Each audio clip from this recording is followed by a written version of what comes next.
حضور پاک گزر رہے تھے کہ کافروں کی جماعت نے حضور صلی اللہ علیہ وسلم ایسے آپ کو غمزہ مانا ہے کہ کوہنی ماری یا ہاتھ مارا، فوراً جبریل نے آگے بدلے میں ان کو مارا۔ اس کا نتیجہ یہ نکلا کہ ان کے پورے بدن میں یہ تانا کا اثر ہوا، اسی سے وہ مر گئے۔ تو انہوں نے فرمایا میرا بدنی آپ غم نہ کریں، ہم آپ کی حفاظت کریں گے، جس کے پہرے دار فرشتے ہوں اس کو کون نقصان پہنچا سکتا۔ قال محمد بن اسحاق قال علماء المستهزئين كما حدثنا حديث رواه خمسة نفر وكانوا ذوي اسنان وشرف لقومهم۔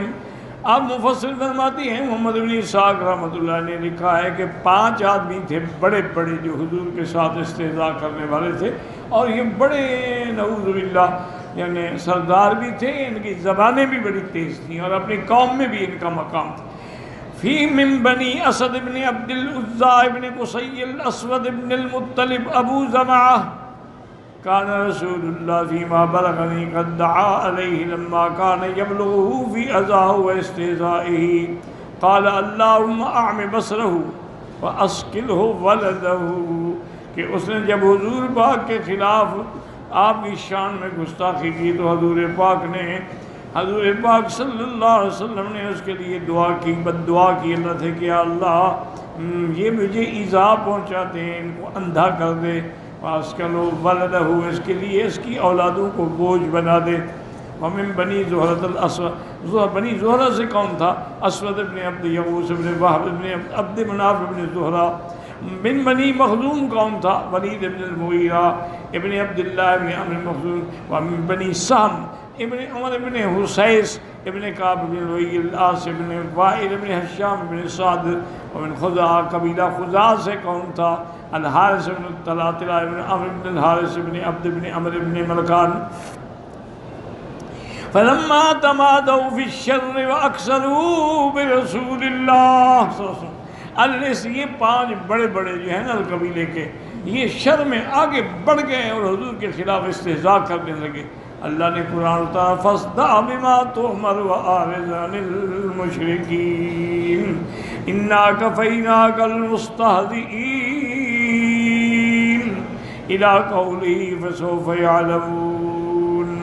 قال ابن عباس حدثني يزيد بن رومان عن عروة بن الزبير أو غيره من العلماء أن جبريل أتى رسول الله صلى الله عليه وسلم وهو يطوف بالبيت۔ اس روایت میں آتا ہے کہ جبریل آئے حضور کی خدمت میں اور حضور طواف کر رہے تھے، فقام وقام رسول اللہ جنبہ فمر به الاسود بن عبد یغوث فاشار الى بطنہ فاستسقى بدنه فمات منه۔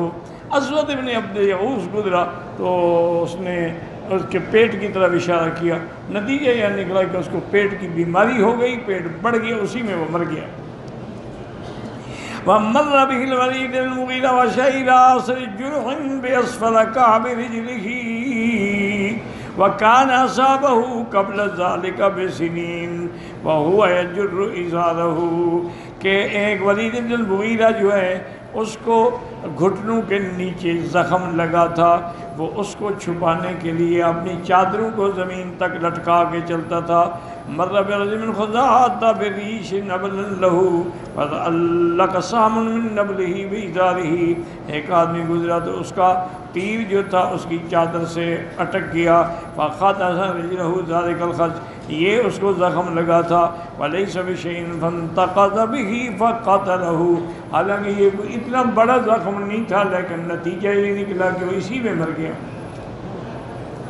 ومر به العاص بن وائل وشعر أخمص كتفه فخرج إليه فربط على شبرقة ودخل في أخمص كتفه فقتلته۔ عمر بن العاص بن وائل گزرا تو اس کو اشارہ کیا اس کے پاؤں کی طرف، وہ اپنے گدھے پہ بیٹھ کے طائف جانا چاہتا تھا، نتیجہ نکلا کہ ایک مقام پہ وہ گرا اور اس کو چوٹ لگی، وہی مر گیا۔ ومر بالحارث طلعت وشعر فمنتخط کیہا فقتلہ، حارث جب گزرا تو اس کے سر کی طرف اشارہ کیا، نتیجہ یہ نکلا کہ اس کے سر کے اندر پیپ بھر گئی وہ اسی کا موت کا سبب بنا. یعنی جن 5 لوگوں نے استہزاء کی اللہ نے ایک کو موت کی سزا دی. قال محمد بن ساکن قال تسلیم محمد بن محمد عن رجل عن ابن عباس قال كان راسهم الولید بن المغیرہ وهو الذي جمعهم. ان سب کا بڑا یہ تھا ولید بن المغیرہ.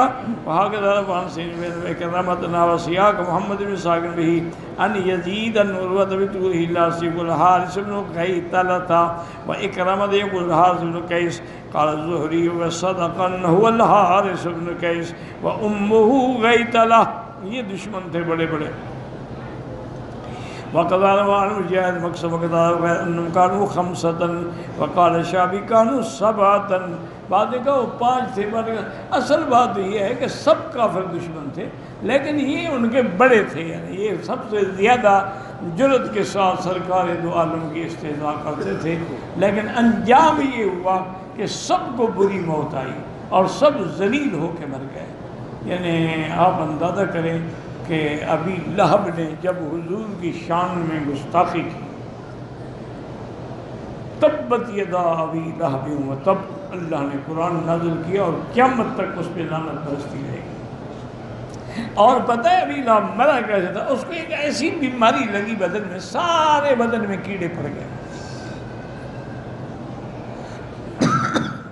اور اتنی بدبو تھی کہ اس کے گھر والے بھی اولاد بھی روٹی دینے کے لیے نہیں جا سکتے تھے. انہوں نے کوئی غلام ان کے ذمہ لگایا تھا، وہ بھی دور سے پکڑ کے روٹی اس کو ڈال دیتے تھے. نتیجہ یہ نکلا کہ اسی حالت میں وہ مر گیا. دروازہ بند تھا، کسی کو پتہ نہیں لگا. 2 دن کے بعد جب بدبو پھیلی تو اس کے گھر والے گئے، دیکھا کہ وہ مر گیا ہے. لیکن اب کون لاش اٹھائے؟ بدبو میں قریب کون جائے؟ تو انہوں نے کچھ سوڈانی لوگوں کو کرائے پہ بلایا، ان کو پیسے دیے، انہوں نے بانس باندھ کے اس کو اٹھایا اور ایک گڑھے میں ڈال دیا. یہ انجام ہوا دشمنان محمد مصطفیٰ کا. واللہ تعالی اعلم.